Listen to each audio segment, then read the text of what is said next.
ବନ୍ଧୁଗଣ, ଏହି ପ୍ରାର୍ଥନା ଶୁଣିବା ପୂର୍ବରୁ କିଛି କଥା ଧ୍ୟାନ ରଖନ୍ତୁ।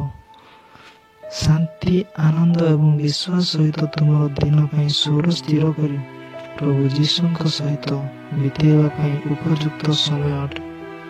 ଦିନର ଚିନ୍ତାଧାରା ତୁମକୁ ଅତିକ୍ରମ କରିବା ପୂର୍ବରୁ ତୁମର ହୃଦୟ ଏବଂ ମନକୁ ତାଙ୍କ ଉପରେ ଧ୍ୟାନ ଦେବା ପାଇଁ ଏହି ବିରଳ ସୁଯୋଗ ନିଅ।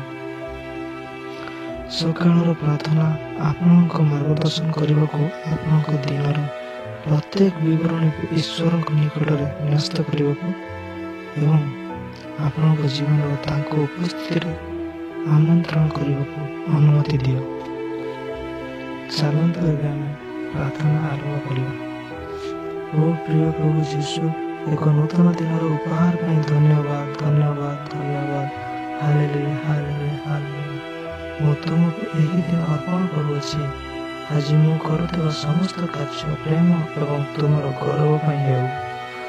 ମୋର ଚିନ୍ତାଧାରା, ଶବ୍ଦ ଏବଂ କାର୍ଯ୍ୟକୁ ମାର୍ଗଦର୍ଶନ କର ଏବଂ ମୋତେ ଅନ୍ୟମାନଙ୍କ ପ୍ରତି ଦୟା ଏବଂ ଉତ୍ସାହ ହେବାକୁ ସାହାଯ୍ୟ କର। ଜୀବନର ସ୍ୱାସ୍ଥ୍ୟ ଏବଂ ତୁମର ସେବା କରିବାର ସୁଯୋଗ ପାଇଁ ମୁଁ କୃତଜ୍ଞ। ଦୟାକରି ଆଜି ମୋର ଚିନ୍ତାଧାରା, ଶବ୍ଦ ଏବଂ କାର୍ଯ୍ୟକୁ ମାର୍ଗଦର୍ଶନ କର ଏବଂ ମୁଁ ଯାହା କରିବି ତାହା ତୁମର ଇଚ୍ଛା ଅନୁଯାୟୀ ହେଉ। ହେ ମୋର ସ୍ୱର୍ଗୀୟ ପିତା, ଯେହେତୁ ମୁଁ ଏହି ଦିନ ଆରମ୍ଭ କରିଛି, ମୁଁ ତୁମର ଶକ୍ତି ଏବଂ ମାର୍ଗଦର୍ଶନ ମାଗୁଅଛି। ସାହସ ଏବଂ ଅନୁଗ୍ରହ ସହିତ ଆଗକୁ ଥିବା ଆହ୍ୱାନର ସମ୍ମୁଖୀନ ହେବା ପାଇଁ ମୋତେ ସାହାଯ୍ୟ କର। Hallelujah, hallelujah. ତୁମର ପବିତ୍ର ଆତ୍ମା ମୋର ଚିରନ୍ତନ ସାଥୀ ହୁଅନ୍ତୁ। ମୋତେ ଧାର୍ମିକତାର ପଥରେ ଆଗେଇ ନିଅନ୍ତୁ।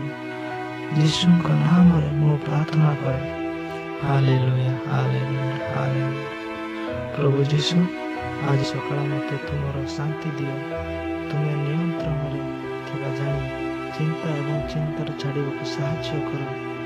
ତୁମର ଶାନ୍ତିର ମୋର ହୃଦୟ ପୂରଣ କର ଏବଂ ମୋତେ ଶାନ୍ତ ଆତ୍ମା ସହିତ ଦିନକୁ ଯିବା ପାଇଁ ଜ୍ଞାନ ଦିଅ ପ୍ରଭୁ।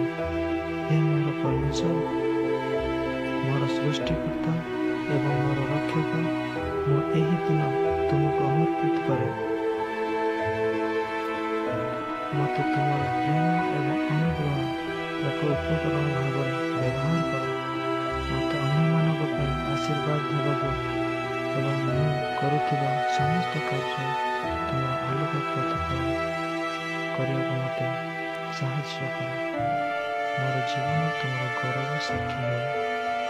ଯୀଶୁଙ୍କ ନାମରେ ପ୍ରାର୍ଥନା କରେ। ଆମେନ୍।